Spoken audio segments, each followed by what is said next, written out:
Greetings to you all in the precious name of our Lord and Savior Jesus Christ. Today we are reading Genesis chapter 41. As we go through this chapter, may the Lord speak to our hearts and minds. This chapter can be divided into two sections, verse 1 to 36, Pharaoh's dream, and verse 37 to 57, Joseph made a ruler of the Egypt. Now in the first section of this chapter, we see the Pharaoh's dream.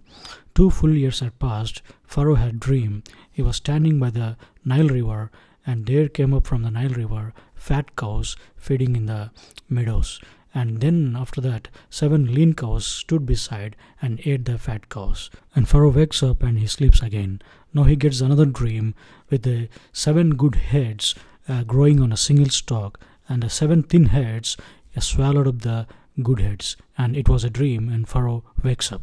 Now Pharaoh wakes up and calls the magician and wise men to interpret the dream. But there was none who could interpret them to Pharaoh. Then the chief cupbearer said to Pharaoh, I remember my offense today, when Pharaoh was angry with his servants, and put me and the chief baker in the custody in the house of the captain of the guard. We dreamed the same night, and he interpreted us. And as he interpreted to us, so it came about, I was restored to my office, and the baker was hanged. Then Pharaoh sent and called Joseph, and they quickly brought him out of the pit. And when he had shaved himself and changed his clothes, he came in before Pharaoh. And Pharaoh said to Joseph, I have had a dream. There is no one who can interpret it. I have heard it is said of you that when you hear a dream you can interpret. And Joseph answered to Pharaoh, It is not in me. God will give Pharaoh a favorable answer. Then Pharaoh tells the dream to Joseph, and Joseph tells the interpretation like this. Both dreams are the same. God has shown you the 7 years of full plenty and the 7 years of famine. And the reason for the 2 dreams, 2 forms, God has firmly decided, and he will do it soon. Now Joseph says Pharaoh should look for a wise man, appoint officers, collect 1/5 of his harvest during these 7 years under his authority, keep the food in cities during these 7 years in order to survive in the famine. Some of the notes written below, 2 years had passed. This is the time gap between the cupbearer's release and Pharaoh's dream. Joseph has remained in the prison during these 2 years. The river mentioned here, probably the Nile River, which dominated the Egyptian life. Now in the second section of this chapter, Joseph made a ruler of Egypt. Now Pharaoh says, Can we find anyone with the Spirit of God? Since God has revealed to you, none as discerning as you as wise.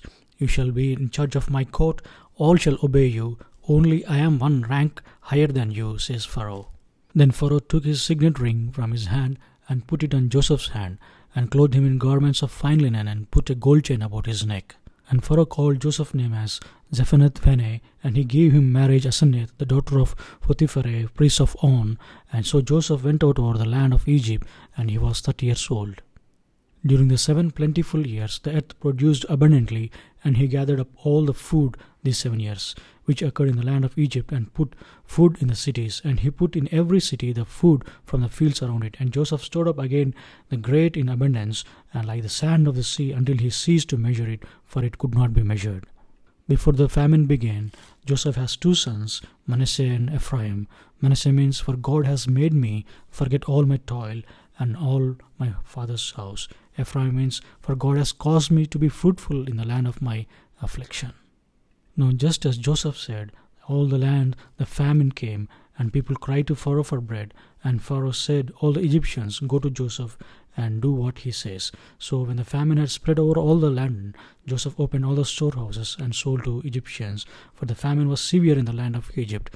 Moreover, all the earth came to Egypt to buy the grain to Joseph, because of the famine was so severe in the earth.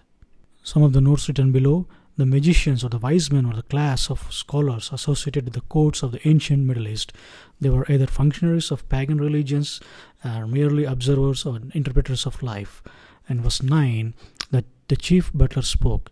With his memory suitably prompted, the butler apologized for his negligence.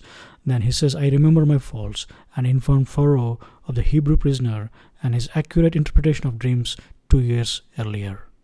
Some of the notes here. In verse 16, Joseph says, It is not in me, God will give. Depreciating any inborn ability, Joseph advised at the very outset that the answer Pharaoh desired could only come from God. Verse 25, God has shown. Joseph's interpretation kept the focus fixed on what God had determined for Egypt. Verse 38, the word, the Spirit of God. The Egyptians did not understand about the third person of the triune Godhead. They merely meant that God had assisted Joseph. In verse 42, signet ring, garments, gold chain. These are the emblems of office. A reward of clothing and jewelry suitably to their new rank accompanied Pharaoh's appointment of Joseph as a prime minister, the second in command. Joseph wore the royal seal on his finger, authorizing him to transact the affairs of the state on behalf of Pharaoh himself. In verse 43, the word second chariot signifies that Joseph was second in command after Pharaoh. In verse 45, Pharaoh changes Joseph's name to Jephanneh. The name probably means the nourisher of the two lands, the living one. In verse 55 to 56, Pharaoh says, go to Joseph. After 7 years, Joseph's authority remained intact and Pharaoh still fully trusted his prime minister. He had dispensed the food supplies by sale to Egyptians and others. After 2 long years of suffering in prison, Joseph was finally freed from the chains and brought before Pharaoh to interpret his dreams. Joseph not only explained the dream but also gave counsel to Pharaoh regarding the interpretation of famine. The lesson we can glean from this chapter is about wisdom coupled with humility. And Joseph did not flaunt his intellect or recommend himself to Pharaoh as the man for the job, but rather suggested that Pharaoh to find a wise man. He took no glory for himself, but credited the source of interpretation and wisdom rightfully to God. In his humility, he gave God the glory, thus allowing Pharaoh to bear witness so much that he commented that Joseph had the Spirit of God. In Colossians chapter 2 verse 3 says, in whom are hid all the treasures of wisdom and knowledge.